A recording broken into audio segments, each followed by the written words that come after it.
Hi all, അസ്സലാമലൈക്കും. Welcome back to Silna's kitchen. ഇന്നത്തെ recipe നല്ലൊരു വെറൈറ്റി ടേസ്റ്റി ആയിട്ടുള്ള അടിപൊളി ഈവൻ സ്നാക്സിൻ്റെ റെസിപ്പിയാണ്. ഗോതമ്പും തേങ്ങയും വെച്ചിട്ടാണ് ഇത് തയ്യാറാക്കി എടുത്തിട്ടുള്ളത്. അതുപോലെ തന്നെ ഇത് ആവിയിലാണ് വേവിച്ചെടുക്കുന്നത്. നല്ല ടേസ്റ്റാണ്. സിമ്പിളായിട്ട് തയ്യാറാക്കി എടുക്കാൻ പറ്റിയിട്ടുള്ള ഒരു അടിപൊളി പലഹാരമാണ്. അപ്പോൾ ഇതെങ്ങനെയാണ് തയ്യാറാക്കുന്നതെന്ന് അറിയാനായിട്ട് വീഡിയോ സ്കിപ്പ് ചെയ്യാതെ മുഴുവനായിട്ടൊന്ന് കണ്ടു നോക്കണേ. റെസിപ്പിയിലോട്ട് അടക്കുന്നതിന് മുമ്പായി സിൽനാസ് കിച്ചൺ ചാനൽ ആദ്യമായിട്ട് കാണുന്നവരാണെങ്കിൽ പ്ലീസ് ഒന്ന് സബ്സ്ക്രൈബ് ചെയ്തേക്കണേ. ഒപ്പം തന്നെ ഈ വീഡിയോസ് നിങ്ങൾക്ക് ഇഷ്ടപ്പെടുകയാണെങ്കിൽ ഒരു ലൈക്ക് ചെയ്ത് ഷെയർ ചെയ്ത് സപ്പോർട്ട് ചെയ്യാനും മറക്കരുത്. ഇനി നമുക്ക് ഇതെങ്ങനെയാണ് തയ്യാറാക്കുന്നതെന്ന് നോക്കാം. ഇതിനായി ആദ്യം തന്നെ ഒരു മിക്സിയുടെ ജാർ എടുത്തിട്ട് അതിലേക്ക് 1/2 കപ്പ് അളവിൽ ഗോതമ്പ് പൊടി ഇട്ട് കൊടുക്കുന്നുണ്ട്. ഇതിലേക്ക് ഇനി ബാക്കി വന്ന ചോറാണ് ഇട്ട് കൊടുക്കുന്നത്. റേഷനരി ചോറോ സാധാ അരിച്ചോറോ ഏതായിരുന്നാലും കുഴപ്പമില്ല. ഈ ഒരു 1/2 കപ്പ് അളവിൽ നിറയെ എടുത്തിട്ടില്ല, ഒരു 1/4 കപ്പാണ് എടുത്തിട്ടുള്ളത്. അതുകൂടി ഇതിലേക്ക് ഇട്ട് കൊടുക്കാം. എന്നിട്ട് ഒരു നുള്ള് ഉപ്പും കൂടെ ഇട്ട് കൊടുത്തതിന് ശേഷം പുട്ടിനൊക്കെ പൊടി തയ്യാറാക്കുന്ന പോലെ ഇതൊന്ന് തയ്യാറാക്കാം. ആ ഒരു മിക്സർ ജാറിൽ ചെറുതായിട്ടൊന്ന് കറക്കി കൊടുത്തു കഴിഞ്ഞിട്ട് ഇതുപോലെ ഒരു ബൗളിലേക്ക് ഇട്ട് കൊടുക്കാം. നമ്മൾ ഈ ഒരു മിക്സർ ജാറിൽ പൾസ് മോഡിൽ ഇട്ടിട്ട് 1-2 പ്രാവശ്യം കറക്കുന്ന പോലെ ഇതൊന്ന് കറക്കി എടുത്തിട്ട് ഇപ്പോൾ നല്ല നൈസായിട്ട് പൊടിഞ്ഞ് കിട്ടിയിട്ടുണ്ട്. പുട്ടിൻ്റെയൊക്കെ ആ ഒരു പരുവത്തിന് ഇതേപോലെ ഒരു പ്രാവശ്യം കൂടെ ചെയ്തിട്ട് ഞാനിത് ഈ ഒരു ബൗളിലേക്ക് ഇട്ട് കൊടുക്കുന്നുണ്ട്. വീണ്ടും ഇതേ അളവിൽ തന്നെ ഗോതമ്പ് പൊടിയും ചോറും അതുപോലെ ഉപ്പ് ഇട്ടിട്ട് ഒന്നുകൂടെ കറക്കി എടുത്തിട്ട് ഇതിലേക്ക് ഇട്ട് കൊടുക്കുന്നുണ്ട്. ഇതേ കാര്യം തന്നെ റിപ്പീറ്റ് ചെയ്യുന്നതുകൊണ്ടാണ് ഒന്നുകൂടെ കാണിക്കാതിരുന്നത്. ഇപ്പോൾ നമ്മുടെ മാവ് മൊത്തത്തിലൊന്ന് ഇളക്കി ഇട്ട് കൊടുക്കുന്നുണ്ട്.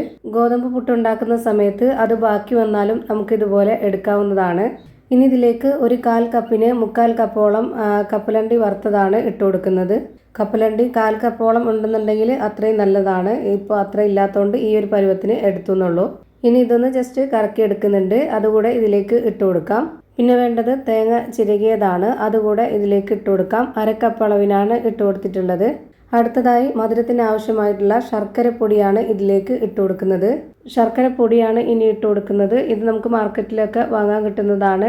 1/2 കപ്പ് അളവിന് 1/4 കപ്പാണ് ഇതിലേക്ക് ഇട്ട് കൊടുക്കുന്നത്. പഞ്ചസാര മതി എന്നുള്ളവർക്ക് പഞ്ചസാര ഇട്ട് കൊടുക്കാം.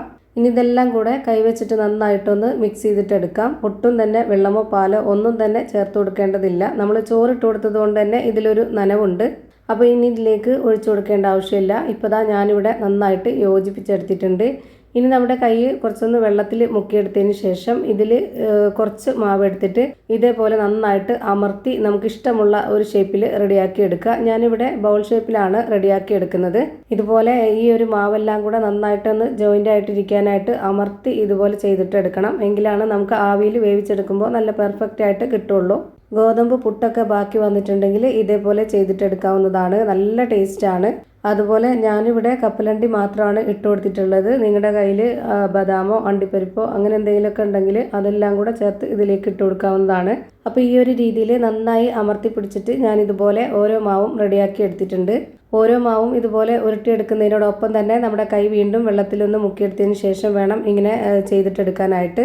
എങ്കിലേ നല്ലൊരു ഷേപ്പിൽ കിട്ടുള്ളൂ. അല്ലാന്നുണ്ടെങ്കിൽ കയ്യിലൊക്കെ മാവ് നന്നായിട്ട് ഒട്ടിപ്പിടിക്കും. ഇപ്പോൾ ഞാനിത് ആവിയിൽ വേവിച്ചെടുക്കാനായിട്ട് ഇഡ്ഡലി ചെമ്പിൽ വെള്ളം വെച്ചതിന് ശേഷം അതിനുള്ളിലേക്ക് അരിപ്പത്തട്ട് ഇറക്കി വെച്ച് കൊടുത്തു. എന്നിട്ട് അതിലേക്ക് ഇതെല്ലാം കൂടെ അടുക്കി വെച്ച് കൊടുത്തതിന് ശേഷം ഇതൊന്ന് അടച്ചു വെച്ച് കൊടുത്തിട്ട് ഒന്ന് വേവിച്ചെടുക്കുന്നുണ്ട്.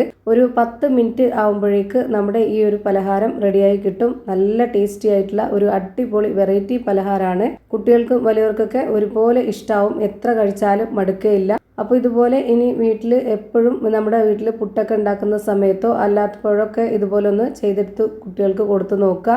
എല്ലാവർക്കും ഇഷ്ടമാവും. അപ്പോൾ ഇത്രയേ ഉള്ളൂ ഇന്നത്തെ വീഡിയോ ഇഷ്ടമായ ലൈക്ക് ചെയ്യാനും കമൻറ്റ് ചെയ്യാനും ഷെയർ ചെയ്യാനും മറക്കരുത്. പുതിയൊരു വീഡിയോയുമായി വീണ്ടും വരും. Thank you for watching.